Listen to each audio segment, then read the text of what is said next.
my question is to you, what interests you about naturopathy, like the complementary side of things?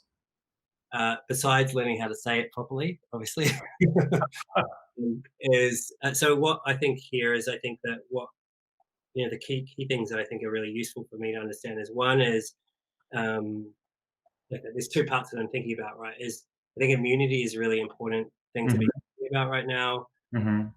What I know from the work I'm doing with my clients is we're experiencing extraordinary amount of conscious, unconscious, and subconscious Yeah, stress, and all of those things impact our immunity. absolutely.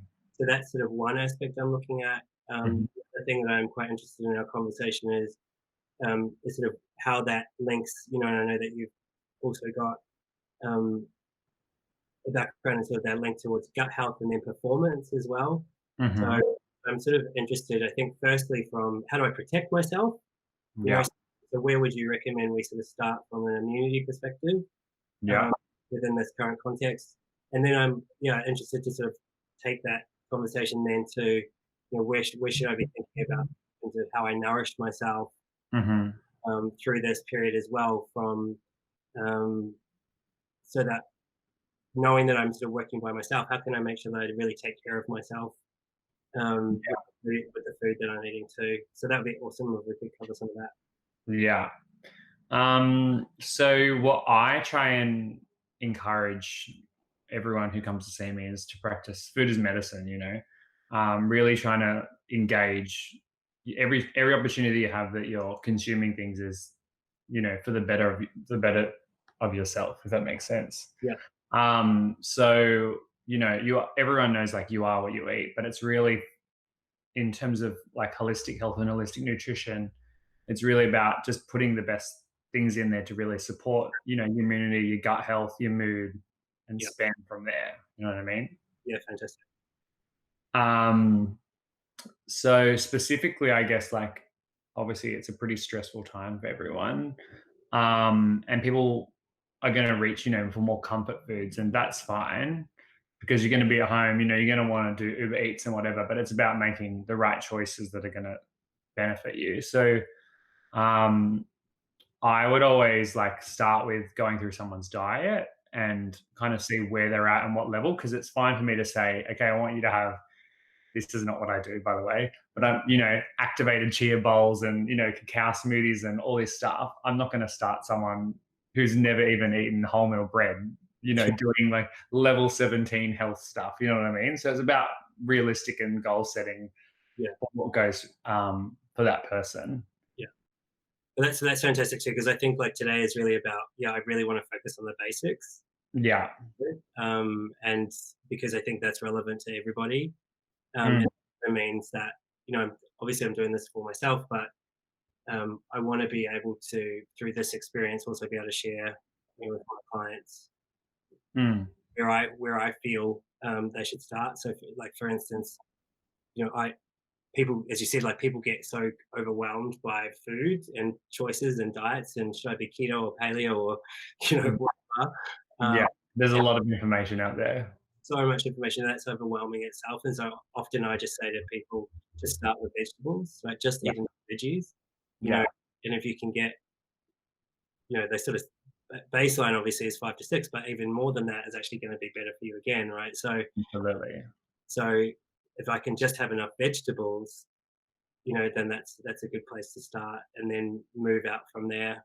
Yeah. Um, So even like I always encourage people to eat obviously more fruit and vegetables, more, the fresher and more less processed it is, the better from a holistic point of view. yeah, But I kind of start even more simple and I say, okay, 80% of what you eat is, to provide nourishment for yourself. yeah, And 20%, your weekend or your cheat day, you know what I mean, is that sort of that time that you do it for your soul. You eat, soul food. And like don't beat yourself up over it if you go up and down. But like that sort of ratio is what I aim for right, myself. And sometimes it's more 70 and 30, like, but that's you know what I mean? But it's more about that balance. yeah. Um Not trying to be perfect. yeah, exactly. And that perfectionism is like a lot of what causes a lot of anxiety for a lot of people, especially like you don't know what their backgrounds are with their health journey. You know what I mean? Yeah. So I don't try and stick to any like strict paleo or this or unless they're like a celiac where you need a gluten-free diet. I'm not going to say okay, let's restrict all these things or let's add all these things in because often that can cause too much anxiety. It's too overwhelming for people. It's about starting small and like having basics. Yeah. Um, but especially at this time, I think what I really encourage people to do is, I think what highlighted and what caught your eye with that blog is just sort of like highlighting specific foods that contain specific nutrients to support your body Yeah. during this period. Yeah. And so what are the ones that you recommend people sort of start with then around that? So vitamin A, um, zinc, vitamin C, selenium as well. So just like really basic nutrients that people, oh yeah, they're good for you, but and they're in food, they're ubiquitous, but it's like, are we getting enough? And what dosages are actually therapeutic and Yeah. supplementation and stuff like that. That's really interesting when you talk about like I think the therapeutic sort of thing. So it's like, Yeah, well, so what is a therapy? So when you think about, say, the nutrients you talked about then, so A and C, selenium, zinc, I think was the other yeah, one. yeah. So what is a therapeutic? So what foods would you eat that would be, and what quantity would be a therapeutic quantity? hmm So I guess like we're talking about like with fruits and vegetables, like vitamin C is pretty ubiquitously found in fruit and vegetables. But vitamin C is also damaged by processing food and heating food. So if you have a tomato fresh in a salad, heaps of vitamin C. Whereas if you cook it into a bolognese or a Yeah, soup or something like that, there's no vitamin C content left. yeah, So if you specifically if you're looking for vitamin C, yeah, fresh fruit and vegetables are obviously your best sources. Everyone knows citrus is a really good source, but then again, with the packaging and the processing, orange juice has to be fortified with synthetic vitamin C, which is not yeah, which is not what's naturally occurring. And although ascorbic acid does, do its job, it's not what nature intended. You know what I mean? It's used as a preservative. yeah. So it's about, I think, from a holistic perspective, like highlighting that sort of stuff for people. Cool. Yeah. That's awesome. I say so. Keep it fresh. Um, what other, so besides sort of the are there specific, are there vegetables that have vitamin C as well? Like I've not. Yeah, yeah. Yeah, like, Well, vitamin C is in fruit and vegetables. Specifically, like broccoli is really high in vitamin C. People don't know that. yeah, Capsicums as well. yeah, Anything that's like brightly colored contains like heaps of polyphenols, which are really potent antioxidants and flavonoids. They also convert into vitamin A, so it's that beta carotene, which I mentioned as well. That's really supportive for the sinus and protecting all the mucous membranes. Also, the lining in the gut as well need lots of vitamin A. So it's a really supportive nutrient as well to have if you've got like upper respiratory tract infections or just like general allergies and stuff like that. And a lot of people don't eat a lot of vitamin A rich foods, which is really surprising. yeah. You see a lot of like people with like poor eyesight at night and things like that, and then you get them on having sweet potato, carrots, brightly colored vegetables, and they notice they start to have a bit of an improvement over time. Yeah. So yeah, it's quite interesting. So your basic starting point is like it's that whole sort of eat the rainbow thing, right? So if you're eating a variety of colors and then getting at least that sort of 5 to 6 servings Yeah, of fruit of vegetables and then 2 for fruit, right? So yeah, then you'll be in a good starting place in terms of providing the vitamins that you need to protect your immunity. exactly. Yeah, and having it, the least processed as possible. But you look at your shirt, like there's the rainbow there. It's like beetroot, blueberries, apple, lemon, orange, tomato, capsicum. There you go. There's your five for the day. Then eggplant for the purple. Oh yeah, eggplant, our favorite. But yeah, zinc's another one which is really supportive because everyone knows, vitamin C. Oh, it's flu season, whatever, dose up on vitamin C, but it's not actually water soluble. So it's great at reducing the frequency and severity of a cold when you run down with it, but it's not really used as a prophylactic. Like I wouldn't take it every day to ward off a cold. Whereas zinc is really supportive for a lot of things in the body, but specifically immunity, that switches on all your immune cells and sort of regulates how your body adapts to a pathogen like a bacteria or a virus. In Australia, like zinc's pretty deficient in the soil. So supplementation's often recommended, but red meat, sorry, I'll just turn the volume up, it's raining. Red meat's probably our best source, or shellfish as well. Okay.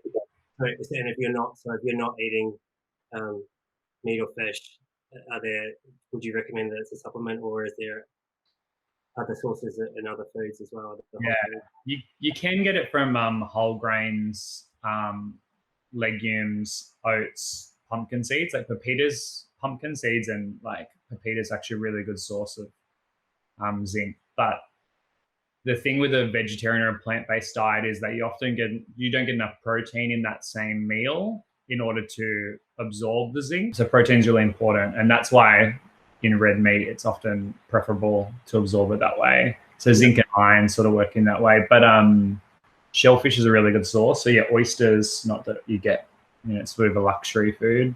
Crab, mussels, pippies, all that sort of stuff. Yeah. Really high in zinc. But yeah, soil, like root vegetables and things, not so much. Because the grain soil just doesn't contain it. Yeah. So the recommendation would be that to get enough zinc, make sure that you're eating the shellfish or the red meat with those vegetables. But if you're plant-based completely, then you're probably going to need a supplement. Yeah, most vegetarians often need a supplement. And you'll find that like most vegetarians or vegans will have some sort of digestive issue because they don't have enough zinc to actually produce enough stomach acid, and they have so many raw or like hard to digest foods like legumes that they often have bloating and stuff, and you dose up their zinc and they often get better results in their diet. Yeah. It's interesting because I've signed up for Chris Hemsworth's app. And so, but I chose, because you have meal plans as part of that, so I've chosen a vegetarian. Yeah. Because I wanted to just really focus on eating much more vegetables. Yeah, amazing. This time, but now, what I'm hearing is that this is something that I'll be thinking about where I get my zinc from as well. Yeah. Yeah, so it's pretty common known that like vegetarians and vegans will struggle with B12 and iron, but zinc is another one as well because it's absorbed in that same pathway. Yeah. Cool. So we've covered C and A and zinc. Is there another one? Yeah, beta carotene is what converts to vitamin A. That's what we're talking about.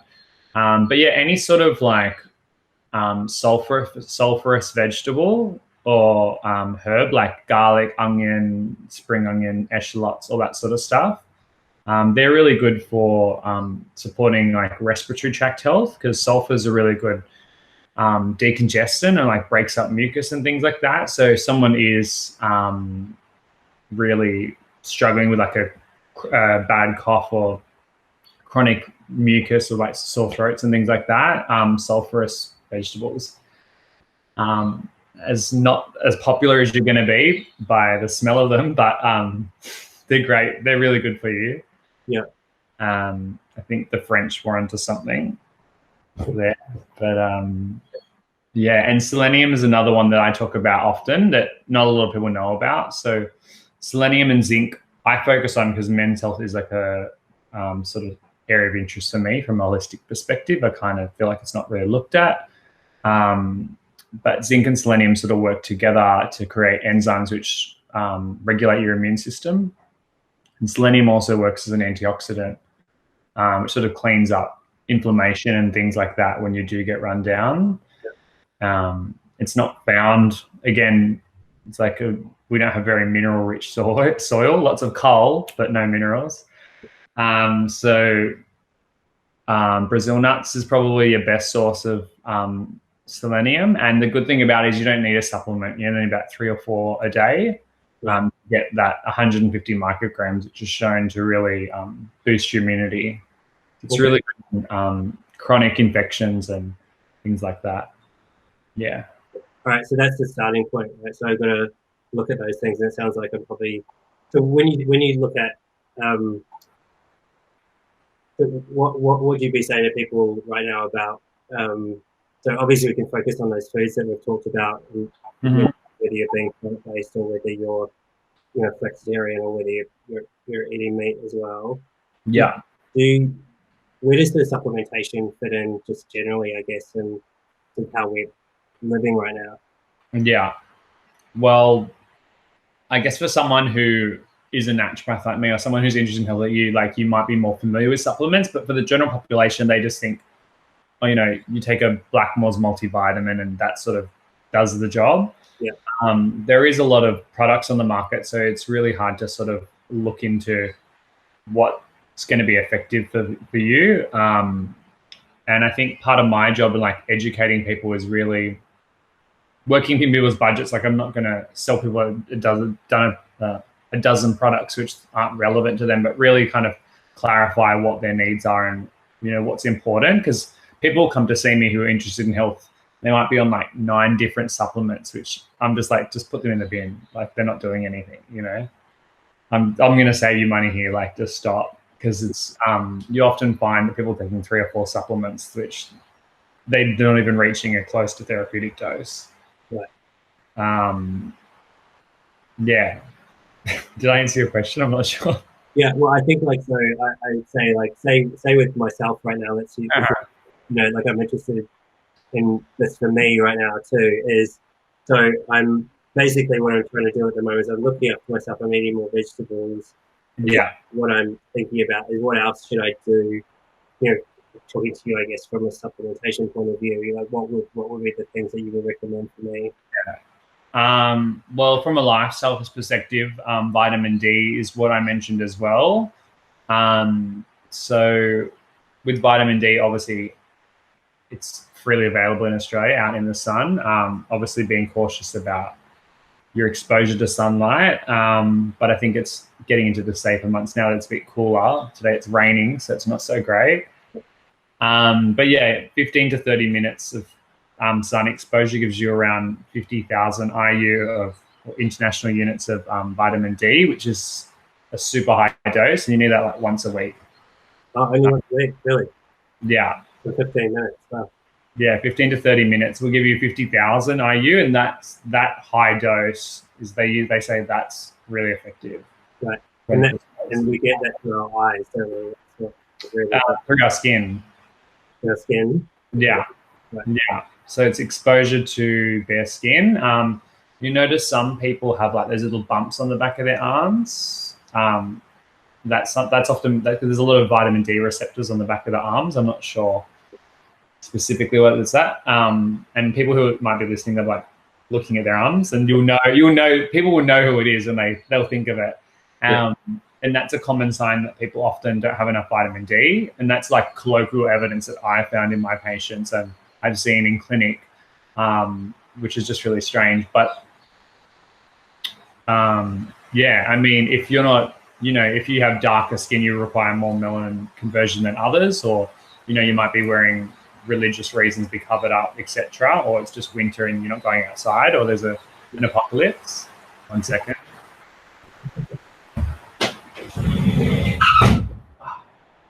No, the rain hasn't reached me yet.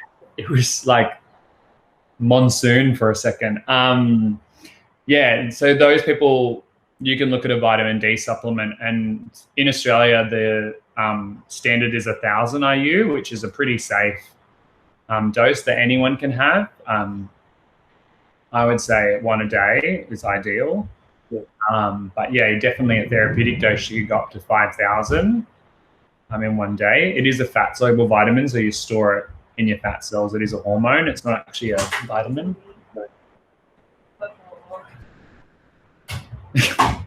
Sorry. This is the life now, so we always get all these little interruptions and stuff. So okay, that's great. So yeah, because I'm thinking, yeah, for me at the moment, I guess I'm really going, how do I, it's like an insurance policy in a way, what should I be, what should I have, I guess, that is a supplement that I know is, to your point, is like, is the right supplement at the right time, the Mm-hmm. content, but then also is the right quality, so like we've talked about, we won't name the brands again, but in terms of like when you are providing supplements, like where do you get your materials, like your ingredients from and stuff like that? How do you sort of put things together? Yeah. So yeah, without naming names, it's a bit difficult, but definitely I look for, manufacturing standards and, obviously an Australian product, that the TGA is super strict in Australia. So people can't make crazy claims and it won't contain excipients. Often you'll find on like supplements from America contain a lot of excipients or metals and things that aren't supposed to be in there. Right. So obviously in any Australian brand, I'd highly recommend. But yeah. For the Kiwis probably as well, yeah. Oh yeah, New Zealand as well is great manufacturing standards. But yeah, as long as it's sort of not making crazy claims and it, create, it's not overly expensive and it actually has what's listed and what's claimable. Yeah. You find that I used to work in regs and it's like something will say, it's great for immune support and it has, 100 milligrams of vitamin C, where it's like a therapeutic dose you want about a gram. Right. Well, that's great, but that's would be great for a child. But yeah, just sort of like looking at the dosing and yeah. And I've noticed on your Instagram too sometimes that you're with the clients you're making a specific sort of, I don't know, brew Sound. or like that compound. Yeah, so tell me more about that. Like, how does that generally work? So yeah, I guess we've only really discussed nutrition, but yeah, so I do like nutritional compounds where I'll actually write out a specific formula and I'll make it in the lab, which is like a bespoke. I don't know if that's the correct word. Formula for you. And like some people will have, without going into too much detail, some people might have genetic reasons why they might need higher doses of B vitamins or something like that, and the retail products just won't meet their needs, or they might be pregnant or something like that, or allergic to certain ingredients. So that's a really good option. You can make things like that. Otherwise, like as a herbalist, I mix herbs together. I don't know if you've seen a naturopath work, doing all this sort of stuff and making sort of a potion, which, doesn't taste great, but, is really effective at, a variety of things. And so like herbs, they'll, be used like ancient, Chinese medicine, Indian medicine, Western herbal medicine, like they sort of bring them all together. Like echinacea is a really popular herb that people know about, which is good for immunity. I say that because that's all people know what it does. They don't actually know what it does. And that's one herb that I might put in, an immune tonic or something like that. Yeah. Cool. So, is there, like, when we think about the discussion we're having today, is like, it's there, like, do you start to sort of get in your mind actually what a tonic might look like for me, or would it be, what would your approach be? Oh, okay. So if I'm seeing a patient, when we study, it's kind of like a thesaurus or a Bible, you know what I mean? And there's different herbs for specific conditions and specific indicated for specific people, if that makes sense. Like think of like, your A-type lawyer person who's wide and tired. There's specific herbs that will really support that person. And then there's someone who, might be a bit more like demure and have the same condition, but they just aren't as resilient. And if you give them a really stimulating herb, it's going to like make them go go loco. And it's like, not everyone reacts. Think of coffee. Coffee's a herb. Not everyone reacts really well to coffee. You know what I mean? Yeah. So yeah, when I'm having a consult with someone, we'll go through things and I'll already start writing which herbs I'm thinking benefit them based on that, like their presentation, but also their condition. And it does change over time and evolve as like you start treating them, and they might, start changing their mix and things like that. And, Yeah. Yeah, it's kind of hard to explain. Okay. It might be quite interesting if you like what are the questions you'd ask, like if we were just sort of go through that process sort of now. Like So I what guess let's just pretend, okay, so you've got IBS and someone might be, it might be stress is a really bad trigger for them or for you. And so I'd be asking about, what sort of, okay, so you've got IBS, but what do you think it's dietary intolerances, or do you think that stress is a factor? And so people say, I can eat whatever I want, it doesn't change it. And they might think that, which is not often the case. Yep. But it's okay. So, I'll put in some herbs which sort of, dampen their stress response. And it alleviates their system, their symptoms of IBS in a different way. But I can also put in, anti-inflammatory herbs like turmeric and chamomile and aloe vera and slippery elm and things like that, which will really nourish the gut and reduce inflammation and, sort of regulate their bowel. Yeah. You can add other sort of sedative herbs to, regulate their nervous system at the same time, and like sort of their response to how they feel about their anxiety around their IBS. And then they also find their symptoms go away. So it can work in different ways. Yeah. Yeah. I think like why I'm interested, like from my context, right? Because it's not that, I mean, in a way, it's not dissimilar from what you're doing, right? Because I spend, most of my time trying to understand and help other people Mm-hmm. who often, a lot of my clients will be burnt out, Yeah. or having a number of the warning signs, because we know that we've got these sort of pandemics of burnout and anxiety, depression, all those sorts of things anyway, stress. Yeah. And so I think for me, part of this, part of why I'm interested in sort of getting something from you as well in this process is I feel like there's sort of like I have to almost look after myself to that next level. Yeah. As much as you try to not take on other people's energy, I guess, in a way, it's sort of impossible to do that as a human, really, I think. Yeah. And so I sort of feel like, how do I, in that context, look after, being surrounded by people that are stressed most of the time, like what should I do to look after myself better? Yeah. So and this is the thing, is that I think for everyone it's different in how they manage their stress. Like I can tell you, okay, we're going to start, a 30-day meditation challenge, or, we're going to get you to start journaling.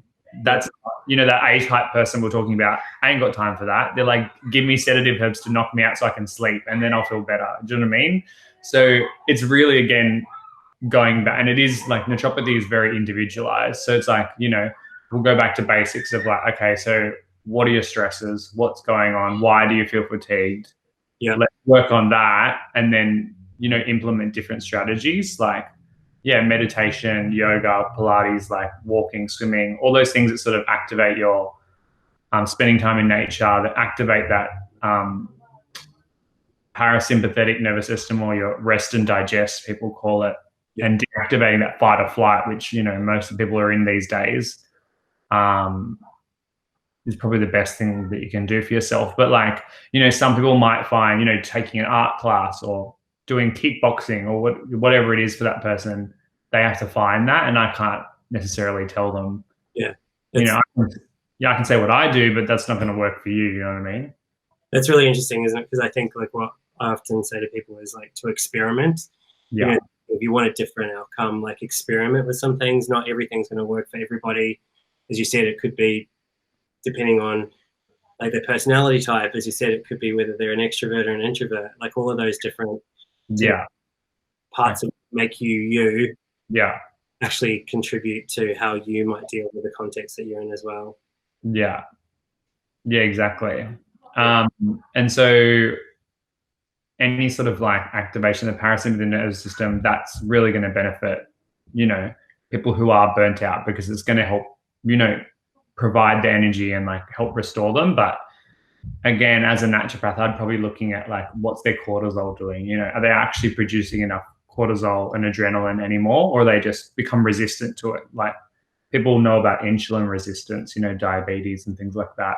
But cortisol resistance is really common where, we're just so stimulated by emails and texts and calls and marketing, advertising, all the places everywhere.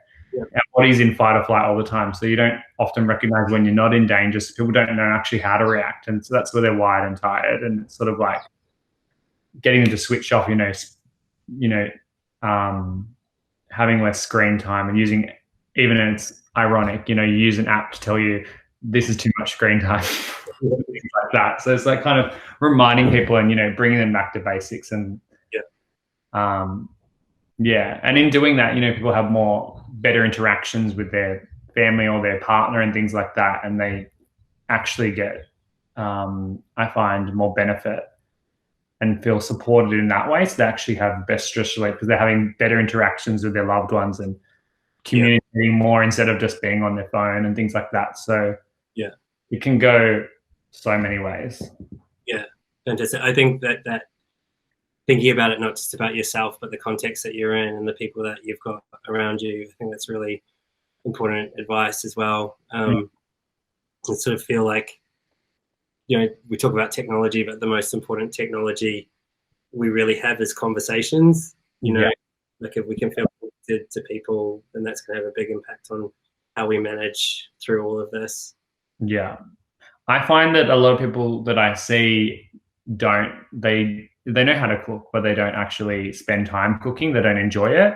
And when they sort of start experimenting with food and get excited about it as an adult, it kind of reinvigorates them in a way. And then they might have people over, they have more interactions, and it's sort of like the bonding with people. And they find that, even just the oxytocin they release improves their mood and things like that as well. So they realize that they've got a whole new hobby they didn't know about. And that inspiration and, that time you spend cooking also, helps, stimulate stomach acid and things. So you're digesting better, people more relaxed. It's like that sort of European way of like talking all night and like eating and, having a drink and whatever and a laugh, but it's a good stress relief as well. Yeah.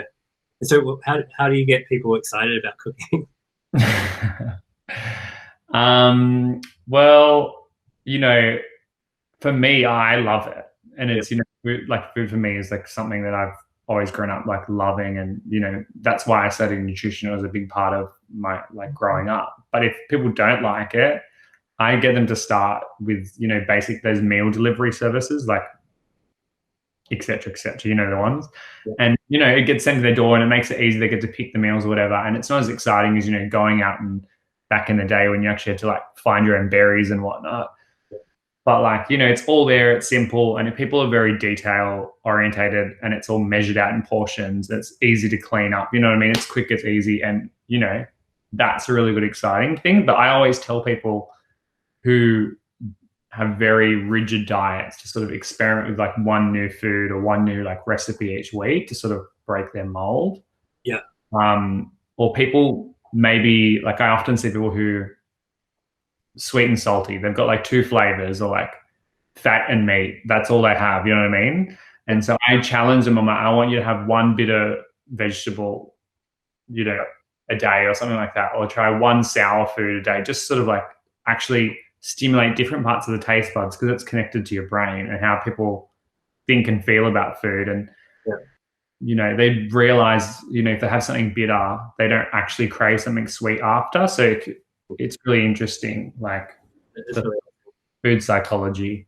Yeah. And I think like, even if you just try to get good at one thing, right? Like I think like when I was just starting to try and eat more vegetables, it's like, I got really excited. I was like, oh, I've really nailed how to make this like pumpkin gnocchi now, like, and then you're like, then you want to cook it for people because you feel like you're actually good at it. Yeah. So even just like trying to tackle one thing and do it really well, Yeah, exactly. Yeah, fantastic. So what would you recommend that we do now? For me, so like I'm quite keen to sort of maybe look at perhaps a tonic to help me. I think that what I'm trying to do is all of the stuff that you've talked about already. Yeah. In terms of just eating more vegetables and practicing what I preach. I'm staying connected to people. I'm moving. So all of that aspect is really important. I feel like this link between it, like the food is medicine part, is something that I'm quite interested in. What I'm doing right now, by just focusing more on vegetables. Yeah. But I think that, I think I'm trying to, I think especially the zinc and the selenium part for me is quite interesting. I think in terms of, I'm trying, actively trying not to eat red meat, for instance. Yeah. So yeah, where would you recommend we start? Well, this is the interesting thing, especially for men. Like, I recommend zinc for most people because, no, I mean, we talked about it for immunity, but also it regulates the actual activation of our neurotransmitters in our brain as well. So a lot of people who have mood disorders benefit from taking zinc as well. Okay. So pretty much anyone will benefit from having zinc in their diet, or increasing zinc. But yeah, if you're not having red meat, seafood is always an option. Or if that's not, you've got, like I talked about, pumpkin seeds, oats, legumes and things like that, or you can supplement as well. Yeah, I'm not a legume fan. They're not for everyone. The reason I don't like a lot of some foods is more about texture. Yeah. You just like that too. I just don't like the texture. Yeah, well, see, as I love Indian food because it's all flavor to me, and like I can eat mushy. I don't care. The mushy is also nutritious. You know what I mean? For me, I'm like, I'm not a mushy. Like I've never liked baked beans and stuff like that. Like as a kid and stuff like that. So I feel like, and so when you talk about seafood, is that like you've talked about mussels and oysters to the extent to any seafood? Like specifically shellfish. Yeah. So yeah, oysters. Do prawns count in that? No. They do, but yeah, it's more like oysters, mussels, pippies, clams. Yeah, I like pippies and I like scallops. Scallops. Yeah, they're just expensive. Yeah.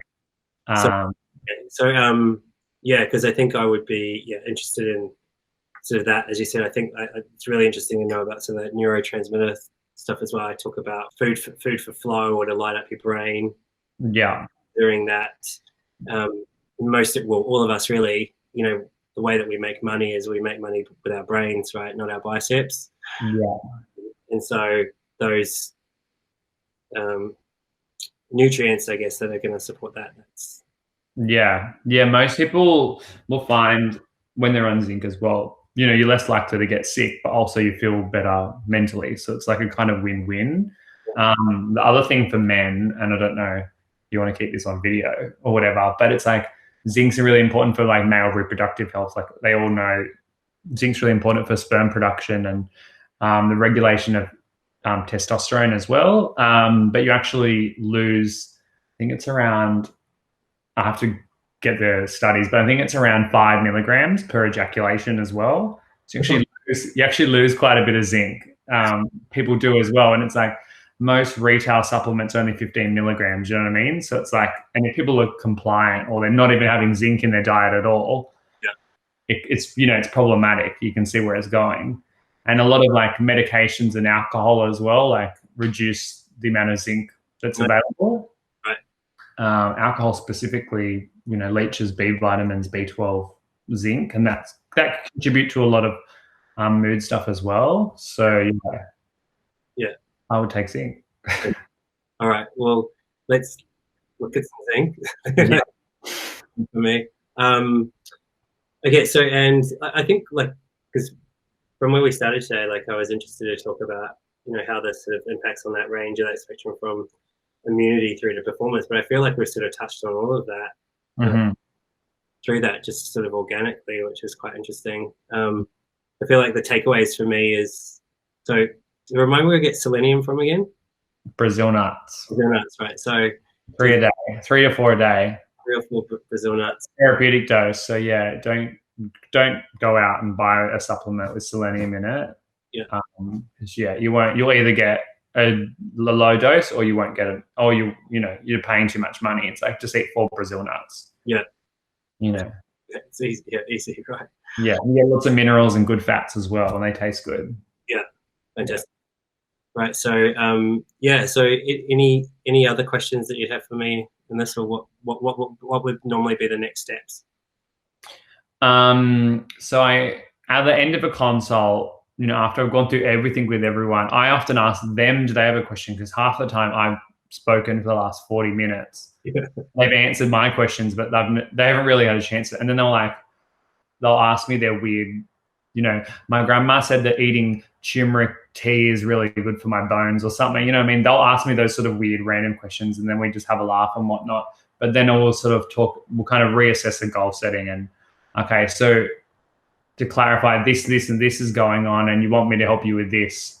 Yeah. And I ask them about barriers, because often that, it's great that, you want to work on your IBS, but, if you're not prepared, if you're not prepared to change your diet or, reduce your stress or whatever the triggers are, I can only tell you what to do. I can't make you do it. So let's work on the barriers. And people often say, okay, money is a barrier, or time, or my relation. I can't go gluten-free because my boyfriend wants to eat pasta every day. It's like, okay, well, let's look at gluten-free pasta, or let's look at, quinoa pasta or whatever, we brainstorm for a bit, and then we'll actually set the goals, short and long term. And then I work out a treatment plan for the patient, mix my potions, and whatnot. And then, and get them to come back in, 3 or 4 weeks. Yeah. Cool. I think, I feel like generally I feel really good. Right. So I feel like I'm looking after myself. I think I think the thing that we're all dealing with right now is that we've got sort of this subconscious layer of sort of anxiety and fear and things like that, uncertainty, affecting people, and like you might not be able to necessarily put your finger on it, but you just feel a general sense of unease around things. And so I think often you hear people sort of talk about things like maybe chamomile tea or whatever it is, that just sort of I think, if considering we're all I think this is one of those really unusual situations, right, moments in time that we have, is that so many of us are actually experiencing the same thing. Yeah. And so is there what's your sort of take in terms of should we all be drinking chamomile tea, or should we, what would you say is just a simple thing that we could just do that's going to just be something that is part of, I guess, nourishing or nurturing ourselves just in this context? Yeah. So, because I don't want to overload people, I often recommend one dietary intervention, one lifestyle intervention, and then one sort of supplement or, herbal thing that they can do. Dietary, I'd say definitely, focus on what's going to serve you, and, reduce the things you don't. So, if someone's, wired or tired, they're stressed, or, they've got this anxiety. Okay, let's look at reducing the amount of stimulants in your diet, and, include things in your diet, and you can laugh at chamomile tea or whatever, but don't knock it till you tried it. You know what I mean? I love chamomile tea, but I am a naturopath. Chamomile, passion flower, licorice, valerian, they're all really great sedative teas. And there's a really good one from T2. It's called Gone Surfing. I always recommend that to clients. And if they're a little bit they're not anxious, they don't have palpitations or sweaty palms or anything like that, but they get a little bit aggro at work, it really sort of mellows them out. So I often recommend that one to people. I'd say an exercise is spend more time, less screen time, or, spend more time outdoors. Look at ways that we discussed, that you can spend more time with your community or your family and things like that. Look at different hobbies, and, if someone is that more A-type person who's super stressed and wants to achieve goals and goes to HIIT class 5 days a week, okay, let's switch out one HIIT class for one yoga class. Let's mess with your mind, and let's see if, and I give it to them as a challenge, and they'll say, that doesn't do anything. And then I loved it. They'll either hate it or they love it. Most of the time they hate it. But they're actually, I left with all the problems in the world, thinking about all the emails I had to write when I got home. And then I got home, I walked and, left feeling on cloud 9. So you know, trying a yin class or like going swimming, spending times outdoors. It's Yeah. really good for your mood and, you know, stress and things like that. So Yeah. So you said one dietary, one lifestyle, yeah, and in the supplements based yeah, on. yeah, like one sort of supplement or something like that they can really work with. So yeah, you know, someone who has like a low layer of anxiety about what's going on and uncertainty and things like that, definitely your like nervine or adaptogenic herbs. I don't know if you heard about it. People talk about magic mushrooms and sorry, not magic mushrooms, medicinal mushrooms like reishi, shiitake, maitake, those sort of things. Like they're really supportive adaptogenic herbs. And Korean ginseng is really popular as well. Withania, ashwagandha is really, that's in the media a lot. They're sort of like herbs that regulate mood and cognition, sort of enhance those, but also like make us feel more calm and relaxed and a bit more adapted to physical or mental stress, Yeah.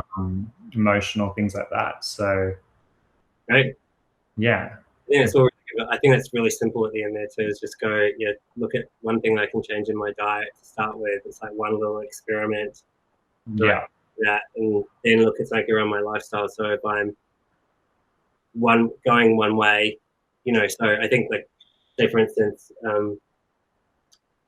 say for people that, as you said, like you might be an A-type extrovert and you're doing all these sort of like out there yeah, activities, doing something that allows you to be still, and maybe if you're an introvert, it's actually doing something which has actually got maybe more of an upbeat or social element perhaps to it yeah. too, that variety, because we, Volunteering or something, you know.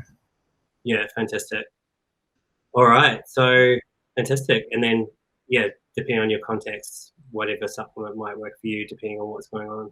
Yeah, yeah. And the thing is, like I said, it's really individual and like, and that's why it's hard to quantify what naturopathy is to people. So it's good that we have this experience to sort of Yeah, show people. yeah, to look more holistically at everything. Yeah, Yeah, yeah. fantastic.